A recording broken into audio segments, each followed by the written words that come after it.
Quando você vem de uma realidade como a minha, onde a desigualdade é regra, a gente não tem uma educação financeira, a gente ganha pouco para tentar fazer muita coisa, né? E a sobrevivência, né, é a regra central que guia os nossos fluxos. Passar por esses processos, né, e por esses projetos na favela que vieram despertando uma consciência crítica, despertando outros olhares para aquele lugar e acessando a internet. Muitas vezes eu olhava para a TV, ouvia o rádio, lia o jornal, o que se falava sobre o meu lugar era só sobre uma perspectiva de violência, né, que não resume o que nós éramos, né? Eu olhava para o lado dentro do território e estava vendo um monte de coisa incrível acontecendo, mas isso não estava sendo passado na TV, no rádio, no jornal. E a partir do momento que a gente acessa a internet, o primeiro ponto é construir uma outra narrativa que na época eu ainda não tinha consciência de que gerava um impacto para mudar a realidade em campos diversos, inclusive do empreendedorismo e dos negócios em amplas esferas. E quando eu comecei a procurar empregos, né, e dava o endereço do Complexo Alemão,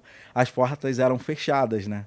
Não conseguia arrumar curso, não conseguia fazer nada que não fosse no entorno ali da favela. Então, cada vez mais eu passei a usar a comunicação nesse fluxo de denunciar esse processo de que a favela não se resume à violência. E aí eu fui me tornando um comunicador, um ativista, passando por projetos, aprendendo coisas nesses projetos, até formar os meus próprios. E sempre na sobrevivência como regra. Eu tive visibilidade, primeiro, do que acesso a recursos, né? Então, durante muito tempo, eu já tinha alguma visibilidade, eu já viajava para falar no Rio de Janeiro, no Brasil ou até no exterior, mas às vezes não tinha a compra do mês garantida em casa, né? Você circulava a vitória na nossa cabeça, que não tinha uma leitura do todo, só de você pegar um avião e sair para falar do seu lugar, né? Aquilo já era luta, já era avanço, já era transformar de alguma forma. E aí, tipo, eu falei, cara, mas eu não sei se eu sei pensar em dinheiro, nunca me falaram que eu podia pensar em dinheiro, e eu vindo da onde eu sou,